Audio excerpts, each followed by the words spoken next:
Have to go quick. We have about 1 hour to discuss in more detail the Aging is Living strategy. You've heard about it throughout yesterday. We've made many references to it. And I think many of you might have already engaged with us on the development of the strategy through the different consultation processes. But I think what would be very useful for us, and hopefully also a learning opportunity for you, would be that today we focus not so much on what are the priorities, how we develop priorities, how do we build consensus around them, but how do we take the vision of a strategy towards implementation. Natasha mentioned it, and several speakers mentioned it yesterday, that in fact we are looking for local solutions for implementation because we know the one-size-fits-all solutions do not work. So this is very much what we hope to do today. Of course, we're going to give you the overview and the broad story of how we got here, how the strategy was developed, but oh, sorry, I should have moved to the slide, but I hope you can see here that the bulk of the session is really centered around an interaction with you, an open discussion, a brainstorming, if you want, around how we use clearly this collaborative, this knowledge-sharing spirit that you have created in the room to help us move on implementation. So, without further ado, I want to say a little bit about how we've developed the strategy, maybe I don't take really more than 1 minute to set the scene, because Natasha has mentioned this yesterday. Chitra was talking yesterday about this symbolic milestone, that for the first time last year, we have more older people in Europe than we have children and adolescents. What maybe wasn't emphasized as strongly, but I think for many of us here is probably the more important demographic trend, is the fact that while the population is aging, what we also see is a phenomenon of the progressive aging of the older population itself. What do I mean when I say this? I mean that the most dynamic population group, the one that's fastest growing, most fastly, that's not a word, the fastest growing is the 80-plus-year-old. It matters because this is also the population group where there is more need for health, but also for social support. Yeah? Now, the gap in life expectancy and healthy life expectancy that Natasha mentioned, and I think you came back through over the discussions, is also relevant because it has an important inequalities dimension. And it was mentioned that socioeconomic inequalities are important, geographic inequalities are important. Maybe what's worth mentioning is that there's also an important gender dimension. In this 80-plus population group, women outnumber men 2-to-1. Women are more likely to live in poverty at old age. Women are more likely to live with disease and disability in old age. So there is a complexity to how we address this issue. It's important that we think about it in gender-sensitive way or even gender-transformative way. You've said throughout that this is demography, but this is not destiny. This will happen, but what this means in terms of social impact, the population will age. It doesn't have to be to spell the end of the welfare state. It doesn't have to be a budgetary and fiscal disaster for communities. How it is being handled, how it is being transformed into an opportunity and a potential for growth sits with you. How each community takes up this challenge and designs its own path forward, that's something that is in all your power to shape. So ultimately, the Aging is Living strategy has a message of hope and of positivity. Now, you've heard quite a bit about healthy aging. I don't know if I should unpack this in too much detail, but maybe just in a couple of words. Many of you might be familiar with it, but we wanted to emphasize it here because it's often said that, healthy aging, or it's often thought that it's about health. It's about health status, addressing disease, preventing disease, managing disease. But in fact, in WHO's definition of healthy aging, we are not talking only about the absence of disease and disability. We are talking very much about ability to function. And we differentiate this idea of intrinsic capacity, which is a term no one really understands, but by which we generally mean our individual health attributes, our individual ability, if you want, our genetics, our health status, our vitality. And a more encompassing term. This is one thing, the intrinsic capacity, this is the core of it, but a more encompassing term is our functional ability. What does this mean? This means our ability to interact in an environment, be it a social or a physical environment, our ability to do the things that are meaningful for us, our ability to be. As active beings. And this is as much determined by our intrinsic attributes and our personal health status and physical status as it is about the environments that we function in. So there is as much opportunity to intervene for functioning and functional ability from the inside, from the health perspective, as there is from the environmental perspective. And once again, I will emphasize, by environment, we very much mean the social milieu, the community, the connections that we form, as we mean the houses we live in, the streets we walk down on, the transportation systems we rely on.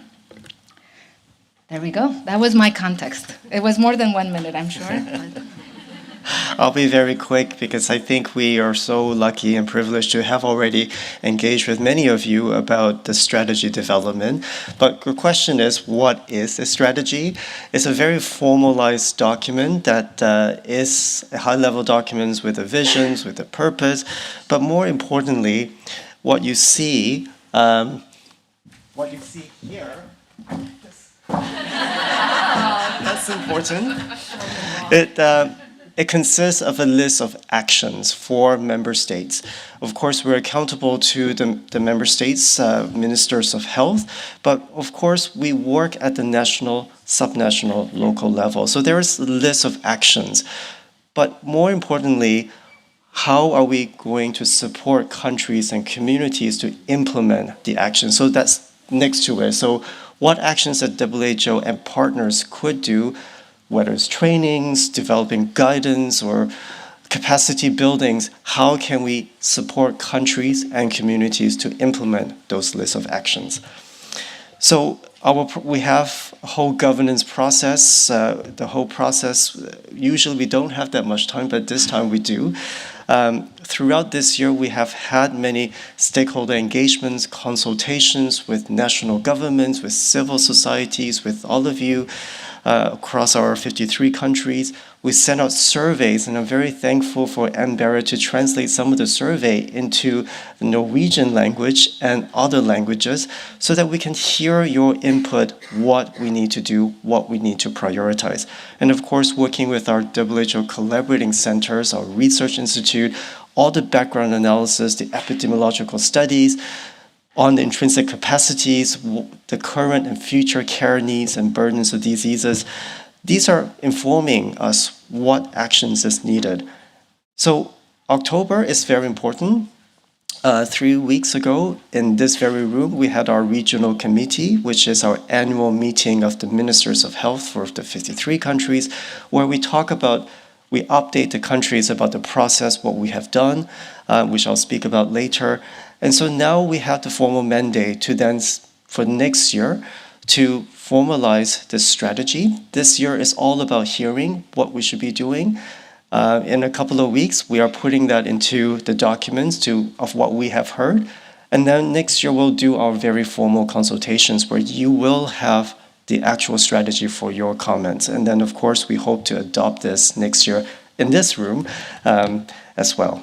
So this is just a little bit more information of the different stakeholders that we have engaged at the national levels, with subnational authorities, with civil societies, youth organizations, of course, organizations that represents older persons, and we've engaged over 2,000 people. It's a lot of engagement for just Stefania and I in this team. I'm very thankful for all of you and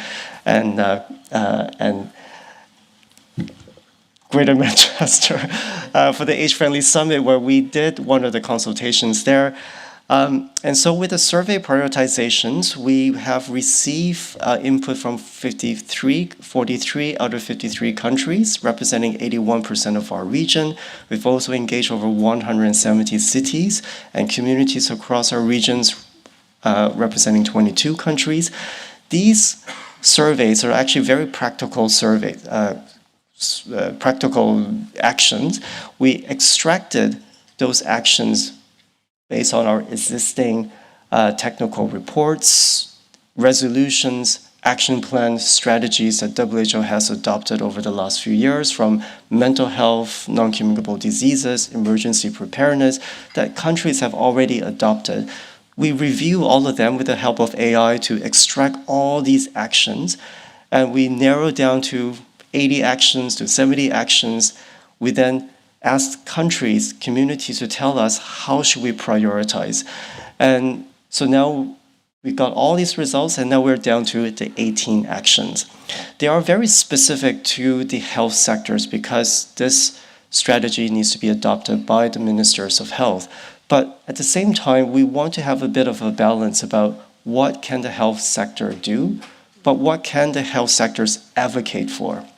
I think we have heard throughout these 2 days about the need for multi-sectoral collaborations, and that's very, very important. How can the health sectors collaborate with others at different levels of government? And of course, we have these scientific evidence analysis looking at disease burden, longitudinal data, looking at the health equities.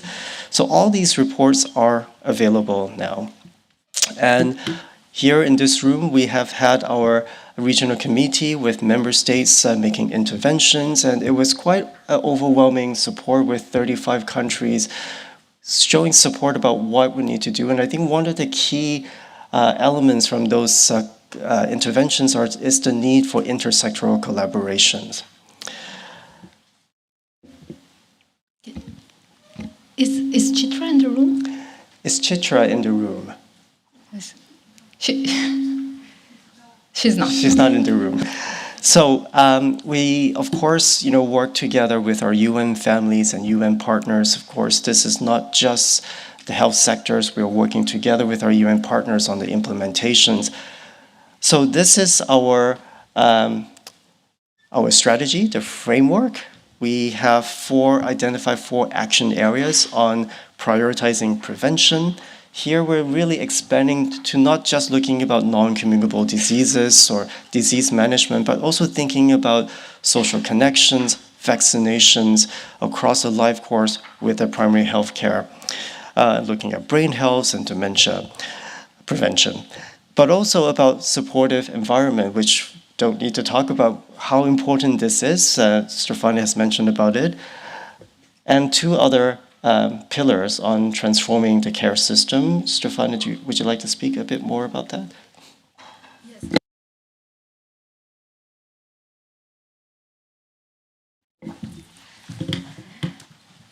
I think what I would say about the transforming care systems, and we're balancing a little bit between using the word system and ecosystem, because what we're trying to do with this strategy is very much put at the very center and acknowledge the fact that the care ecosystem, most of the support and the care that is being provided in Europe is provided informally by families, by social communities, not in the formalized care system. So that's why we're trying to balance a little bit, focus on what type of support services do we provide for people, with what types of supports we provide for their families and informal cares, what types of environments we create where intervention, formal professional intervention, might not be needed, and very importantly, how do we shift the balance of care away from institutions, very much as you've heard Chitra mentioning yesterday, but also Minister Kiergaard, and towards the home and the community. I had a lovely discussion yesterday at the dinner about the fact that when we are talking about moving care at home and providing services in the home, it is insufficient to focus about the kind of services we provide. It's also important that we ensure every home is a good place to age in. And that is something that's generally taken for granted, although we shouldn't. So while I think in the strategy, we don't have a very specific focus on housing, quality of housing, and how housing adaptability needs to go around with this. This is what the Transforming Care Systems is about. The last action area, which is about challenging ageism, is very focused on changing the narrative around health, around aging and care, in fact. So very much bringing a perspective of hope, of optimism, of proactiveness, where, old age is not seen as a period of dependency and of wasting away, an inevitable decline, but rather it's seen as an opportunity, and it's about dignity, it's about autonomy, it's about choice. Of course, it's also about having the opportunity to do that. So at the very core of this action area, we are talking about pushing against stereotypes, changing attitudes towards age and aging, and valuing care as an important contribution to society, but also pushing against those inequalities that reduce opportunities for successful aging. Great. Of course, we're taking the twin track approach, what actions we're doing now to support current generations of older persons. But as we talk about transformations, societal-wide about age and aging, transforming our health and care system, talking about prioritizing preventions and building supportive environment, we are in fact also looking at lifelong health. So it's the life course, life cycle perspective, but we need to also take actions now for the current generations of older persons. But we've also identified the enablers, how do we implement these 4 pillars and all these 18 actions? One of them is, you see the circle around it, is the leader. I can't jump that high. This image we're still developing. So one of it is leadership. I think earlier I think you mentioned about leadership. And so we're currently working with the Biscaya government, a provincial government in Spain, in developing a leadership course, which we pilot tested this year. And the course is designed for people in the leadership positions, not just at the national level, but also at the subnational and local levels across different sectors, the leadership, the competency that you need to work across sectors. And so we are developing this course, and it will be next year in May. And the call for applications is coming up in a couple of weeks, so please check our website. But we also need to think about what are the strategic investments. This is where working with collaborating centers, research institute is so important. I think Siri mentioned about making this economic case for fall preventions. If we can put that into concrete case studies for the countries, for the communities, this will help you to advocate why we need to invest on healthy aging. Do you want to talk about the rest on innovation?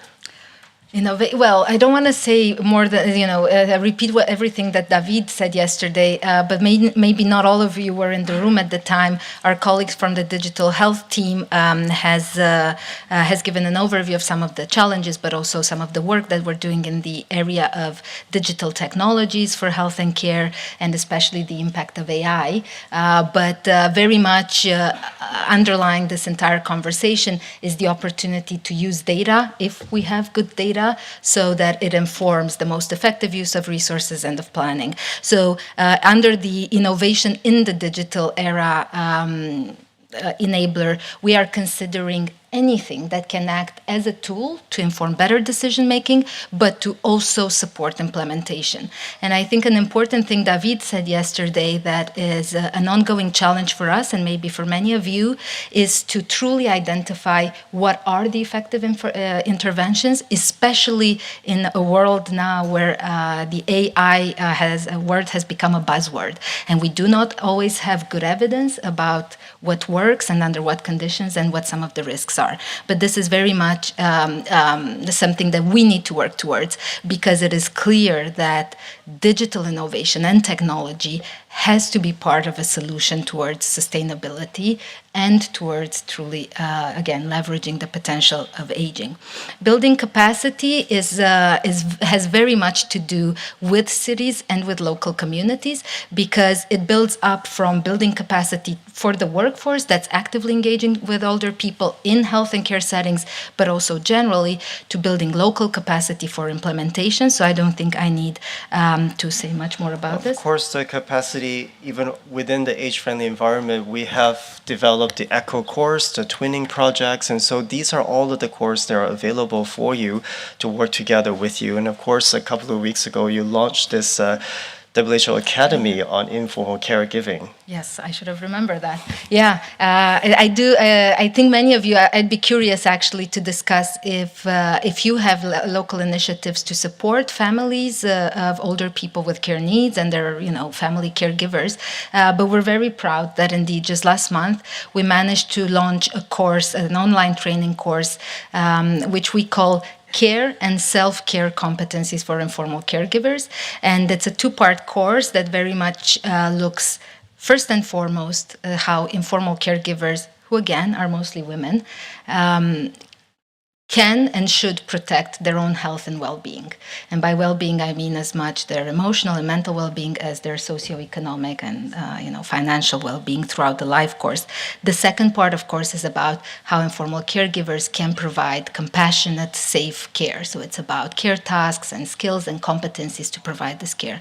Throughout, we try to signpost and to make connections with local services and resources. So we have developed national fact sheets, which we're also translating in the local language, that highlight what are the organizations, what are the local authorities that can provide support, what are the rights of informal caregivers and older people in each setting. We do not have one for Finland yet. We do not have one for Norway. So it's an open call to you to help us source this information and make sure we post it out there so that it is available to caregivers. And I don't think we have one for Iceland either. Yeah. And of course, with data that we're working with our digital health teams, collecting health information, country profiles, some of those, sometimes we do have data at the local levels, and all of this is being developed so that you can use as a way to, for your own planning and to work with different levels of government. So this is just a quick overview. We would like to hear from you. We will show you the 18 actions, but we want to hear from how we can implement together, what we can produce together to support the implementations. Some questions for you to reflect. What are some of the good practices in your communities, in your countries? Are there any guidance tools that you think is really needed, that you have developed, that it's important that we can share to support implementations?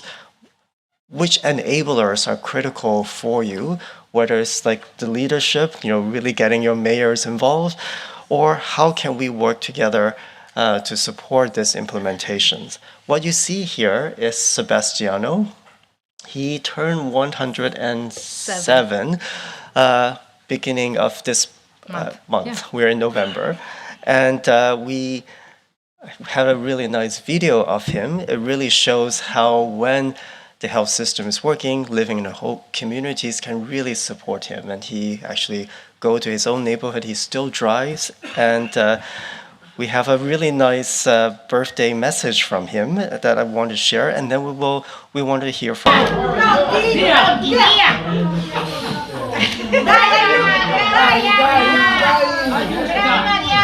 Di più, brava, questa adesso,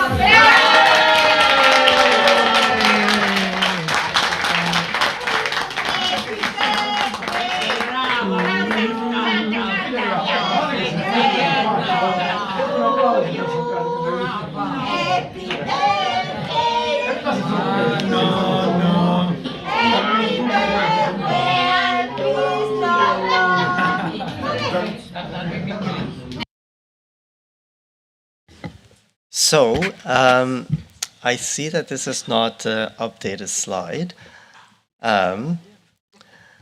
So, do you want to say something, and then I'll bring the right slide up.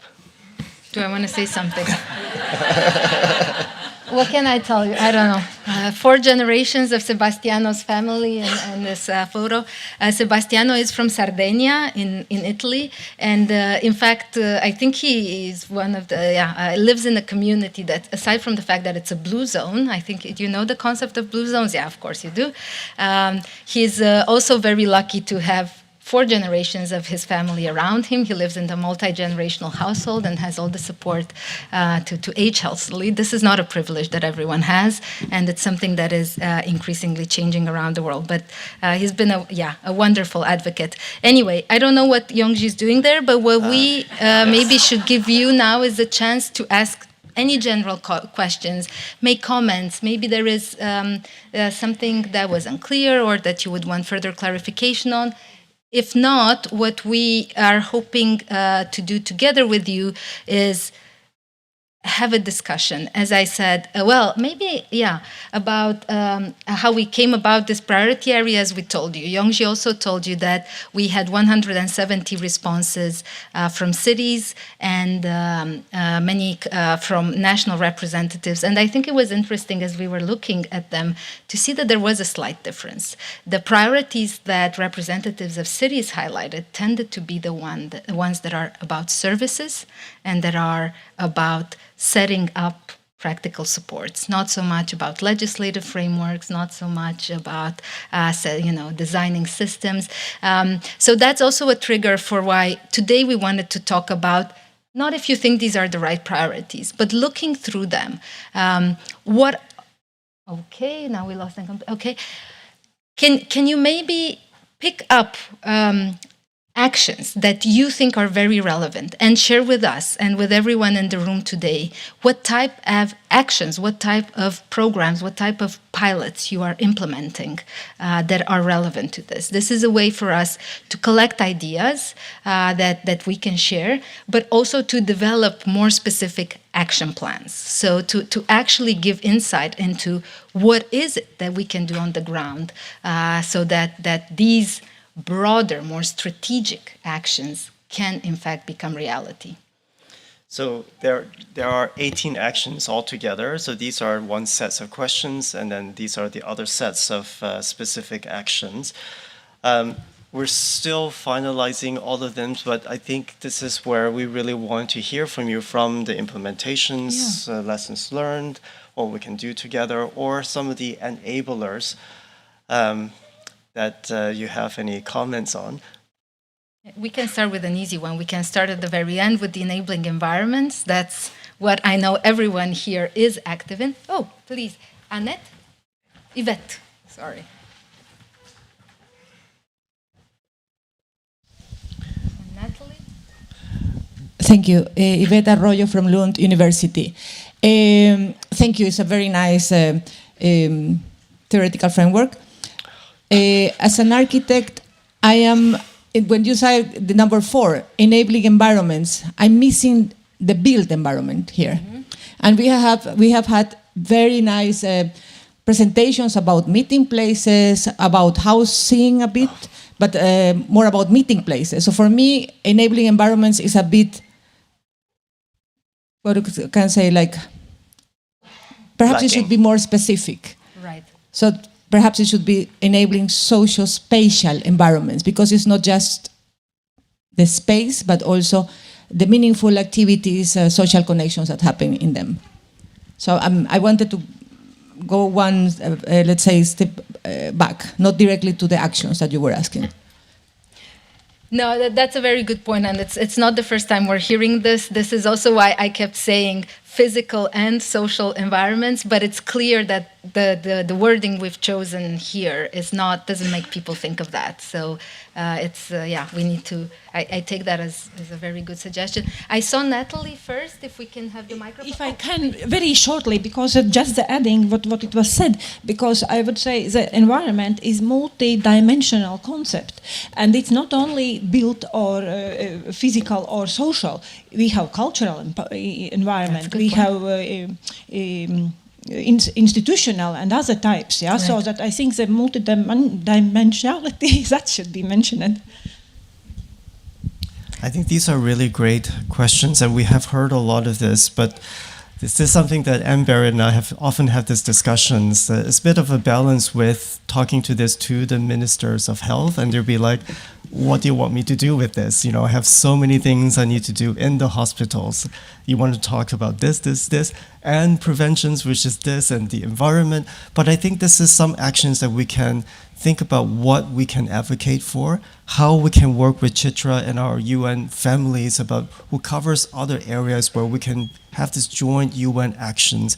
How do we work with multi-sectoral, across the national, local levels?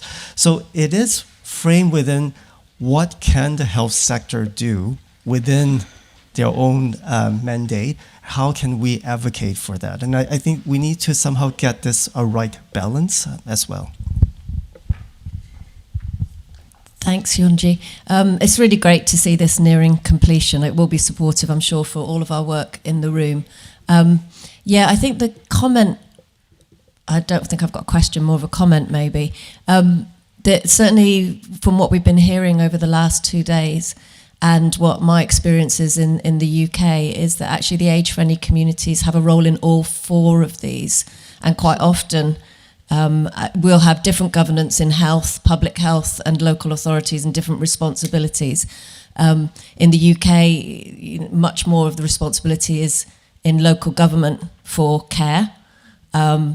Age-friendly communities play a huge role in prevention, about ensuring vaccine programs and services and prevention, and people can access their GP surgeries. So these are really key parts for prevention. Challenging ageism, we all have a role in that. So that we've seen really good practice in the UK of people changing the way they talk about older people in the communications from local government, asking older people how they want to be referred to.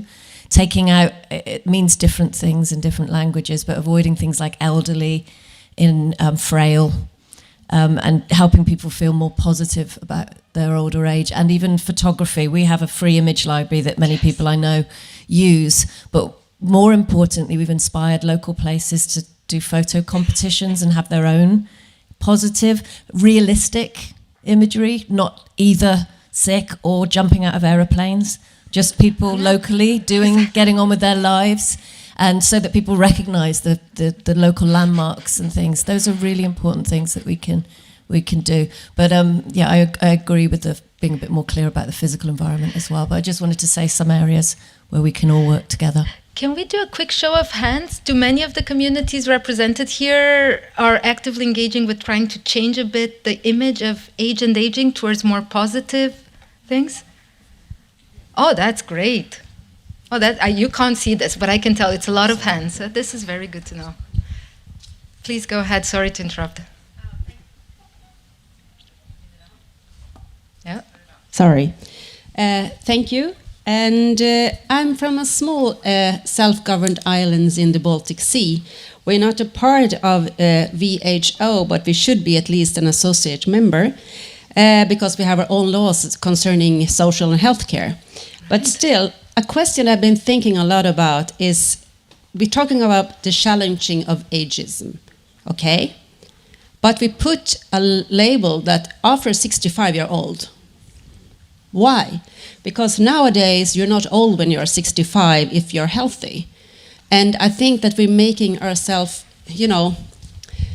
doing it ageism because of that. Maybe we should stop saying that after 65-year-old and you should be retired. Why? And if we allow the society to be having this ageism, because you don't get a job, but you want to work, right? And you have to retire. You don't want to retire because you don't get a job, and so it's very interesting to hear about this senior groups that you get them involved in the society, but I don't think that's enough. So what should we do to stop put the label 65-year-old and you're like no use anymore? That is such an excellent point, and we are really struggling with this, with the fact that through our own labeling, we are creating stereotypes. Now we've moved away. 60 is still the cutoff for the broader UN, for the global statistics on what it is to be older. Because being 60 in sub-Saharan Africa is different than being 60 in, not sure where you're from. I didn't, small island, but I guess Sweden, or I don't know. Anyway, in the Nordic area. But we're now talking about 80 plus, And we are talking about the very old because it's above this age that we see care needs and support needs becoming much more pronounced, maybe 1 and 3 already. But again, we're creating another label and another group. And I was smiling as you were talking because I just saw Chitra walk in, and we had this discussion the day before yesterday, because she was saying, we're delighted that we're starting to write the draft of the convention, but I already foresee that there are things we're not going to be able to agree with. And one was this: how do you label? What does older mean? Is that a good idea to even do? So Chitra, do you want to take a chance to respond a little bit to this challenge and maybe give people just a very, very brief overview of the convention that is being discussed, the draft of the convention? I don't have a microphone for you. But I just want to say, I'm coming from Åland. It's a small island between Finland and Sweden. Sweden, okay. And 1/3 of our women is getting 90 years or older, and they are considering us to be the new blue zone. So we are getting really, really old. And so this is something we really discuss a lot right now. Well, listen, we have to come visit and do a video in our land as well. Yeah, that's a lot to learn there, So definitely. there's quite a number of hand raised. So after Chitra, I think Paulo, and then there's the lady over there. Sorry. Sorry to miss some of this discussion earlier, but if I may just sort of perhaps come to your question a little bit in a while, but use this opportunity, since there's so many of you here, is to ask you to please be prepared for the fact that the Human Rights Council this year adopted Human Rights Council Resolution 58/13, which formally establishes an intergovernmental working group to draft a new legally binding instrument that will effectively and meaningfully promote and protect the rights of older persons everywhere. It's been considered a historic resolution. It's a significant moment in time for us. What does it mean, and why is it that I've been asking all of you, together with our colleagues who have been presenting, to get involved in this? It's going to be a usual member state run process, led process, and the voices of people who are actually going to benefit from it is very important. Equally, not everybody who considers themselves old or is old and who can benefit from this will be able to engage or be part of the process, but they should be. And therefore, this next step of it would be that each of you who represent, work, or speak on their behalf is very important to be engaged in this process. There are 3 dates I would like you to take note of. The first is in February 2026, 18th to the 20th. The second one is in July. Third one is in October. These are the 3 dates where the first 3 days meeting in February will actually establish how and what the Intergovernmental Working Group will do. How will participation of representatives of older persons and older persons themselves be facilitated? All of this will be decided in the 3-day meeting in Geneva at the Palais des Nations. The second meeting will actually be the first technical meeting where the member states will actually be discussing possible elements of the new legislation. What is it going to be? What are the mechanisms? What are the accountability mechanisms that will be associated with it? Will there be a thematic focus moving forward on the drafting? All of this will be decided in February. And in July, we will see the groups that will be responsible. So, for example, we know clearly that there will be a discussion on who is old and who should benefit from this. Now, this is actually not as simple as it sounds, as we all know, because longevity is here. People are living longer, but equally, life expectancy is still not the same in every part of the world, and this is an international instrument. So, how are we going to ensure that discussion on age, that for a country whose life expectancy is 65 or 60, can also benefit from the benefits of old age and this protection being offered, right? So this is going to be a challenging and a complex discussion and finding of the language. your examples, your experiences, and your guidance on what works and doesn't work in different parts is going to be a critical input. Here, perhaps I will stop here now because I know that this was only a small intervention and I'm guilty of taking too much time. Can I just use this time to say that why it is important for you to be engaged? You may be working at the local level, but the international human rights framework works in a way that while your governments ratify the instrument and your ministries of foreign affairs or the ministry responsible for the implementation, for example, Ministry of Women and Gender for women's rights, or children and youth for rights associated with child rights, the CRC Convention, or the elimination of discrimination against women, each of them are responsible for it. But the way the International Human Rights Treaty Body framework works is that the implementation has to be from the bottom. So it is from the village, the urban, the rural areas, starting into the cities and the urban areas, right up to the more subnational structures and then the national structures. So I think it's very important to remember that what may seem like a distant Ministry of Foreign Affairs engagement, but the practical implementation is going to be in your hands at the local levels, which is why it's very important to engage with the human rights framework. Thank you. Thank you, Chitra. So is it, I think we'll share your newsletter maybe with, you can, the link to your newsletter if people want to register, and that could give details on the exact dates and hopefully also how people can engage. Or do they just all write to you? Do we share your email and then see what happens?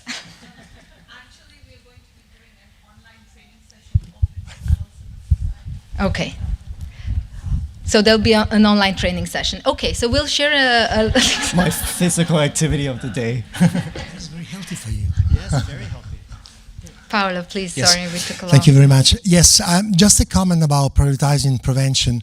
I think one of the things I missed there a little bit is actually how to increase awareness and knowledge in the older population, especially on those who are how can I say, the socioeconomic and cultural background and so on.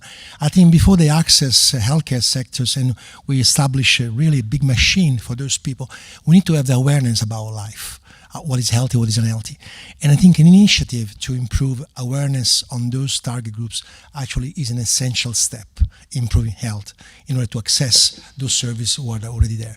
And the second thing about that is collaborative effort between different stakeholders and backgrounds, which means GPs, but not only, actually social workers and so on. We have too much monosectorial approaches, and very often they are contradictory in terms. They don't actually work together. In fact, they work against each other because they're based on single professions of people. So I think these are two essential things to sort of to improve and work in an effective preventive programs. I agree. Do you have an example? Do you have an example of a program that you think works, or maybe anyone else in the room has an example?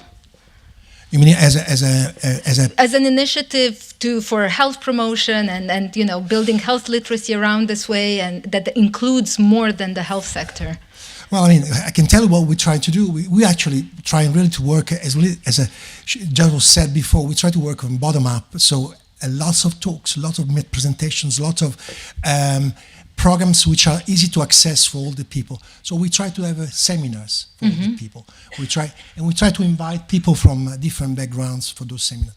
So this is one of the things I think which is important. And slowly this evening I have a talk with it's called the Civil University of Third Age, and there will be a lot of people doing that. So this is a sort of movements that try to facilitate these programs. Absolutely. To have a knowledge transfer on those people. Yeah. But it can be much more than that, I think.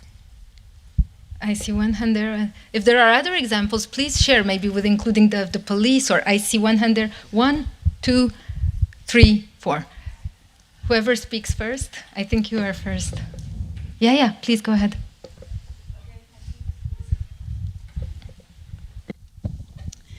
Yes. I would like to address one question, and maybe you already have it in your points here, but you showed the video, and you showed a video of a man who was 170 years old and together in 4 generations. So what I think maybe the dream we all have to grow old like he grew old. So one point you maybe could elaborate on was intergenerationality, because I think that to combat ageism, one way is to value all the knowledge and all the skills and the wisdom that old people have to give to young people and also to middle-aged people to improve health in many aspects. For instance, also in Denmark, where I come from and where I do research about generations, young people, we talk about that young people are very lonely and sometimes, and we also talk about old people being very lonely. So why not bring those two groups together? So I think intergenerationality would be a very important issue in the future. I fully agree. Couldn't agree more. In fact, we're very much trying to transmit the message that this is not a strategy for older people. This is a strategy about aging across the life course, and it's for all generations. But you're right. We are trying to mention here and there intergenerational initiatives, especially for care. We have great examples in Denmark for housing, but we can do better at saying that. At each and every point in life, there's a necessity and a role to work across generations. And if you have examples that you want to share with us that we can use as inspiration for an action plan, that would be fantastic. Yes, sorry. I have to stop answering and just let people in the room speak, please. Can I? I just remember an example might be in the prevention case. I come from Lithuania and represent the Association of Older Persons.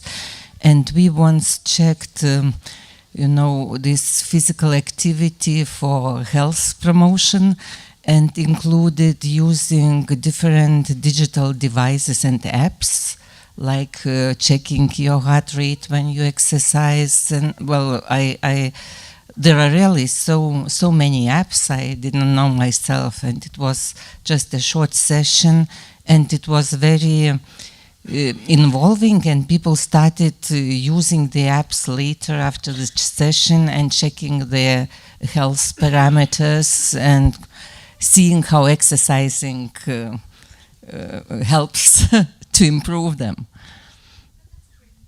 That's a great example. If you have a website, or maybe we can follow up to write a short case study and make sure we talk about it more.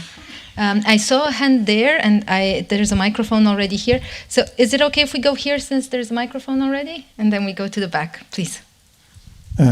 Thanks.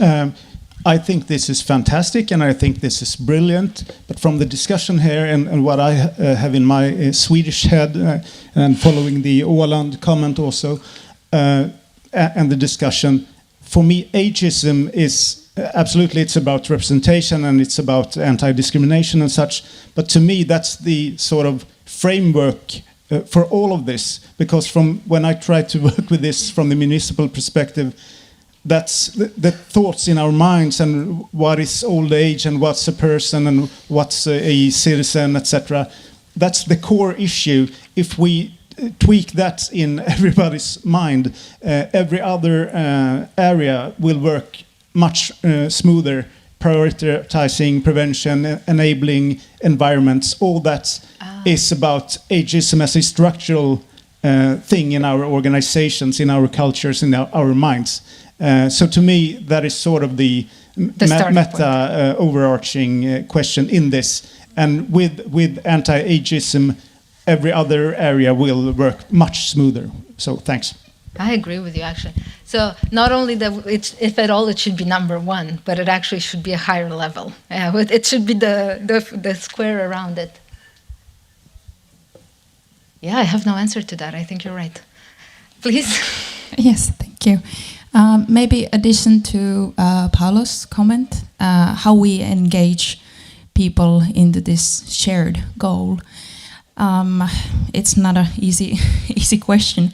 But I think the main point is to get people to understand. We know everybody has a role in the big picture, and we have to get those people to understand what is my role, how my work is important in this big picture. So I think that brings first the engagement and then to the shared ownership. Indeed.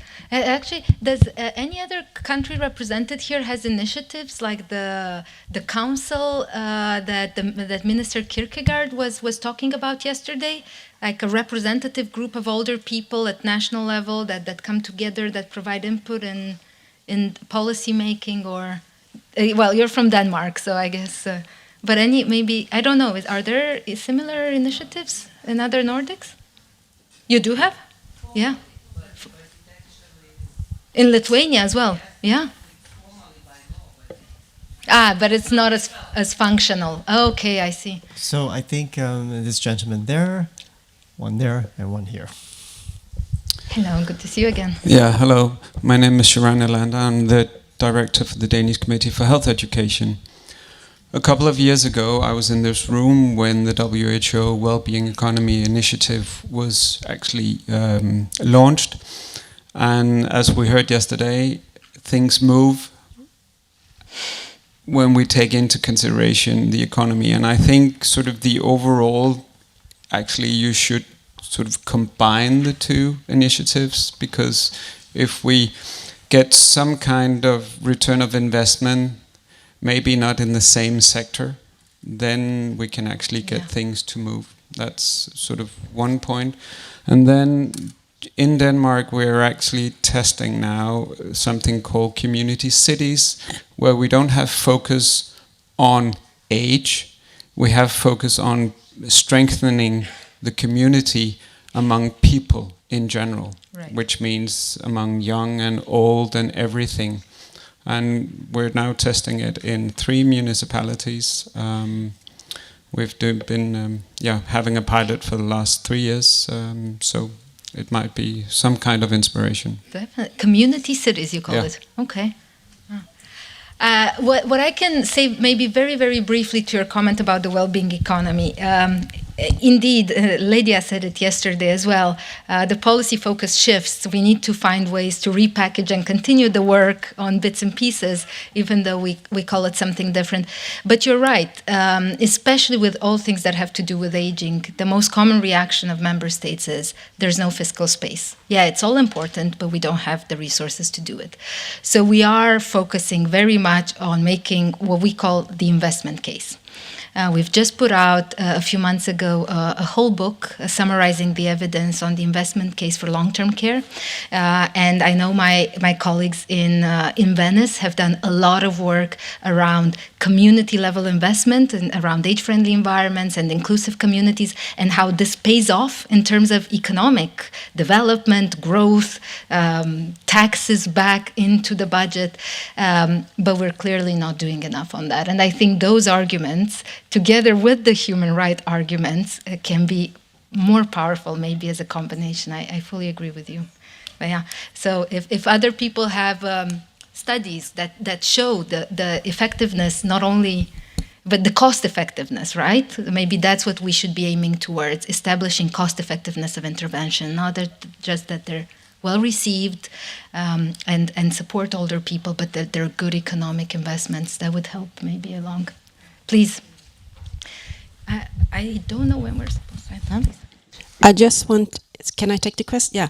Yeah. You asked about things that works. And one Finnish professor, Mia Kivipelto, has done, I don't know how well known it is, but the finger... The finger study? People know about the finger study? Because it's so, good. Because it's so easy, and I think it's a very good way for the healthcare personnel, for people meeting the older people, to just, go through the fingers and ask the questions. And we don't have to make everything so hard and so complicated, just easy.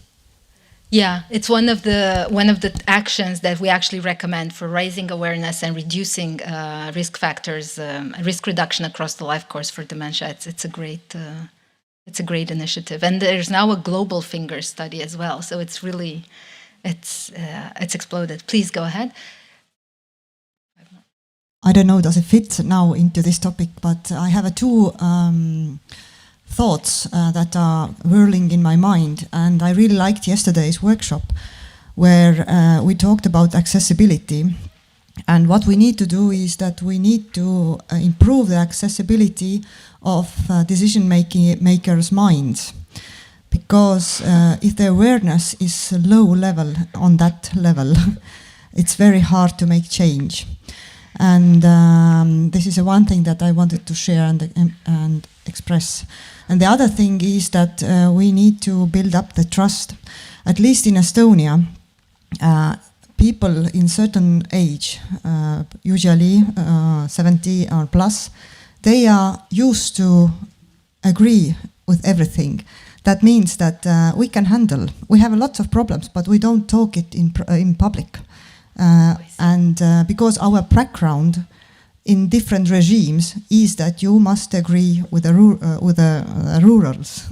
So that means we have to agree on every situations. And it's very important, at least, I don't know, I think Latvia and Lithuania have the same problems probably, that elderly people in certain age, they are not used to express their needs. And how we can, my question to myself and maybe to others as well, how can we build the trust in such a level that they really talk what they really need? And we have these commissions, elderly commissions, but usually they are just, yes, that is a good idea, this is a good idea, but not real, maybe thoughts. This is what I wanted to share. Thank you for sharing that. I saw a few heads nodding as you were speaking in the room, but I don't know what works. If other people can jump in here with, please. Yeah, I have idea. I have one festival that we made in Estonia in little town Viljandi. We have there 17,000 people, and we made this festival name is Pre-Chutis Festival. And what it means, we make this festival with young, middle ages, and old people. And goal was exactly this. Please, old people, come with us, come on the streets. Let's talk about your thoughts, your desires, your problems. And it works. And how? At the street where we make this festival in every year, before we don't seen those people, these older people, very often on those streets and those places. And now they are there. Okay. And they are ready to talk. And if talking about this festival, I feel myself very happy that it's a very nice festival. And it's one opportunity. And my second thought is I come from Viljandi and NGOs, what's called Creative Viljandi. And perhaps it's more and more important to share money and projects to the NGOs, those little NGOs, because I heard here many big solutions from governments, local governments, but in our town or our country, it's all those very nice and very inspiring ideas are quite still innovation. Perhaps my colleagues in Lithuania, Estonia, Latvia saying that no, it's not so, but to me it seems so, that it's innovation. And but our local governments are not, as we heard before from my colleague in Estonia, they are not very innovation people. But those NGOs are very innovation and very brave people. Yeah. So it's perhaps if I have opportunity to come here next time, I will hear more and more opportunities what can do NGOs because they are very brave people. Yeah, no, definitely. I think those are two beautiful ideas. I like the fact that what we need to do is take the conversation out of ministerial boardrooms and into the street. And of course, that's not for WHO to do. That's for you to do. That's where you need to lead. And I know many of you are. But as Chitra said, then you need to amplify this voice upwards. On the role of NGOs, we did not go into sufficient detail. We mentioned briefly that one of the enablers is leadership. In fact, we call that enabler leadership through partnership. And the idea is very much that we need leaders at every level because they have different perspectives, but also different strengths. So civil society is absolutely part of the solution. There is no way that we can do this without civil society. One, to keep us honest, but two, to also keep us at the forefront of innovation, to try the new ideas, to develop them very closely to the grassroots. So we didn't do it justice in today's conversation, but I can assure you in the more extensive version of the strategy, and Yongjie can say a bit more about that, we recognize the absolute essential role that civil society plays as advocates, but also, as you said, as implementers, as service providers, as support providers. So not only to give voice, but also to give help. Do you want to add to that? No, we just have one last comment, and then I think there was a coffee break. So last comment. I'm enjoying this so much.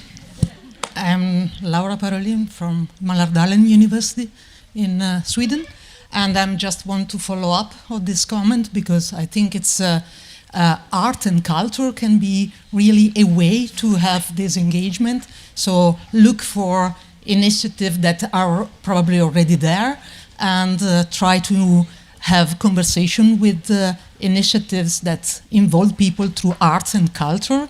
And that's, for example, the example of the festival remind me that I'm studying a festival in Italy that it's a queer festival, so it's far from the topic, but at the same time it does a lot of things with the people from elderly people, with dance and that's an enormous amount of ideas and contact and things that can be used to try to understand better their needs.